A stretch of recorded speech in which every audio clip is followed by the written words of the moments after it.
নমস্কার, প্রতিদিনের রান্নাতে আরও একবার সকলকে স্বাগত জানাই। আজ বানাবো এগ পনির বিরিয়ানি, যেটা হবে খুবই সুস্বাদু। তাহলে চলুন বানিয়ে নেওয়া যাক। বানানোর জন্য প্রথমে 6টা ডিম আমি সিদ্ধ বসিয়ে দিয়েছি।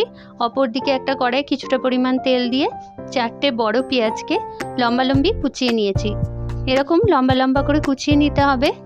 এরপর পেঁয়াজটা আমি হাই ফ্লেমে কড়া করে একটু ভেজে নেব।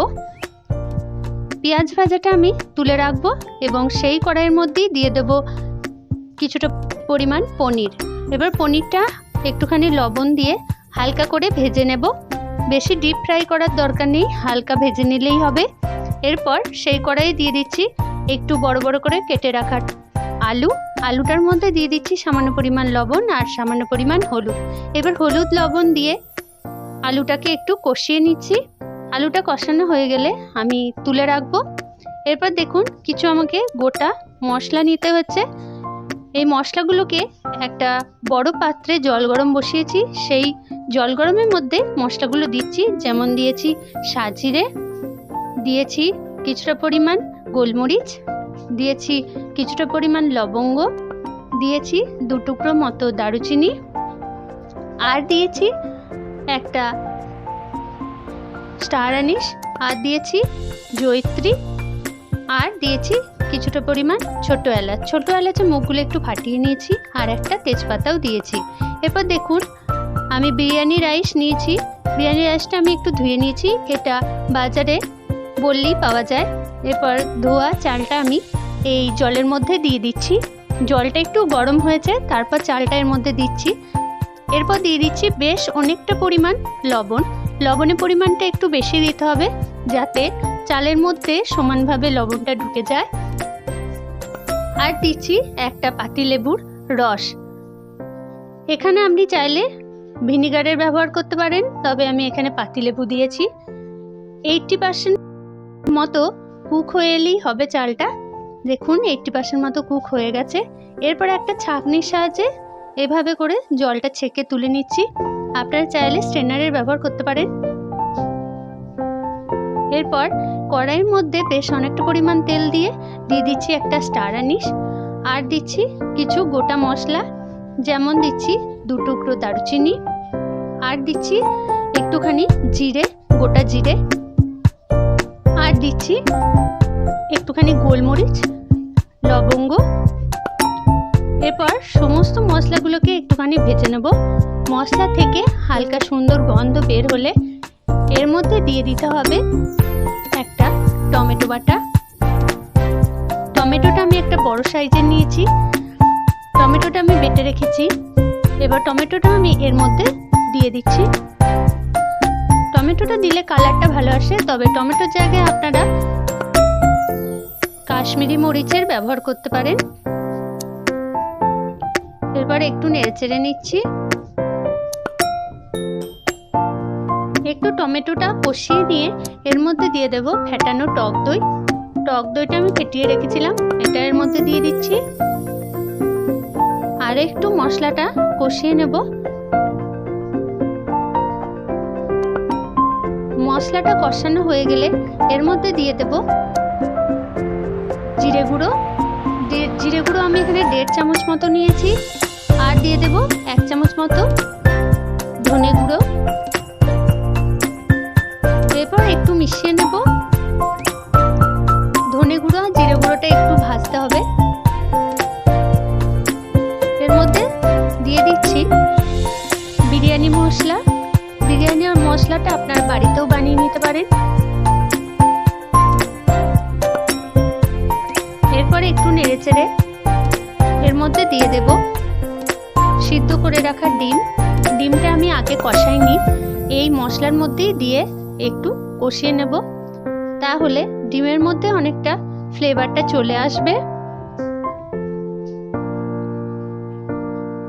ডিমটা দিয়ে 5 মিনিট মতো কষিয়ে নিলেই হবে।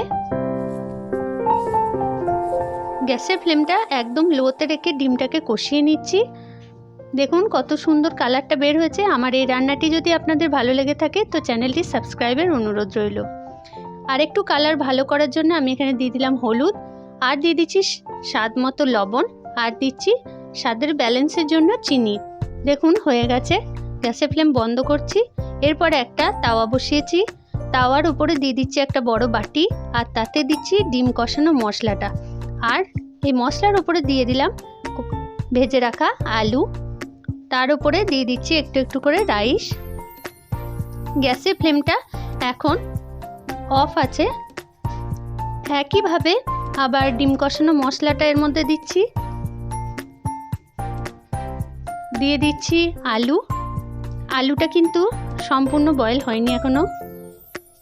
আর এর মধ্যে দিয়ে দিচ্ছি ভেজে রাখা পেঁয়াজ, যে পেঁয়াজটা আমি আগে থেকে ভেজে রেখেছিলাম সেই পেঁয়াজটা এর মধ্যে দিয়ে দিলাম। পেঁয়াজ ভাজাটা দিলে কিন্তু বিরিয়ানির স্বাদ অনেকটাই বেশি হয়। আর একটু পরিমাণ দিয়ে দিচ্ছি বিরিয়ানি মশলা, আর ডিমও দিলাম। এরপর উপর থেকে দিয়ে দিচ্ছি আর একটু পরিমাণ রাইসটা এখানে 80% মতো কুক হয়ে আছে।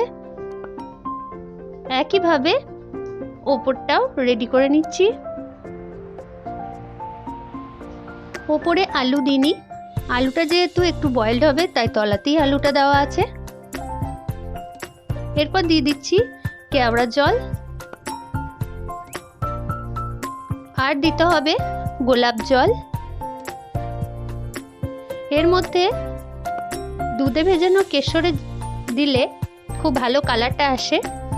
দুধে ভেজানো কেশরটা দিলে পরে বিরিয়ানি কালারটাও খুব ভালো আসে আর গন্ধটাও খুব ভালো হয়, তাই কেশর ভেজানো দুধটা এর মধ্যে দেওয়ার চেষ্টা করবেন, খুব ভালো হয় বিরিয়ানি।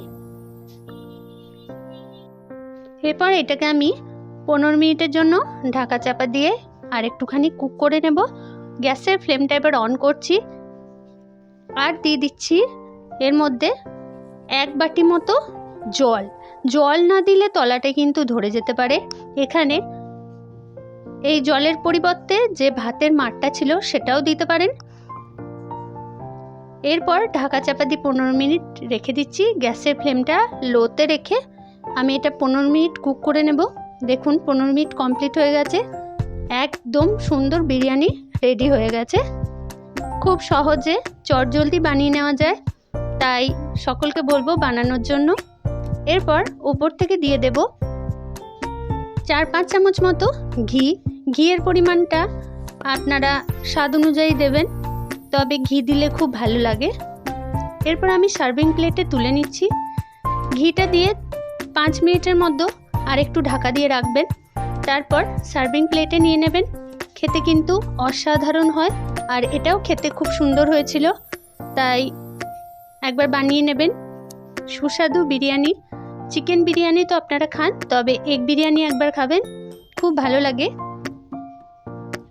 ওপর থেকে পনির টুকরোগুলো দিয়ে দিচ্ছি। আমি এখানে পেঁয়াজ কুচির সাথে সার্ভ করেছিলাম, খুব ভালো হয়েছিল, তাই বলবো বানিয়ে খান, সকলকে খাওয়ান। ধন্যবাদ সকলকে ভিডিওটি দেখার জন্য।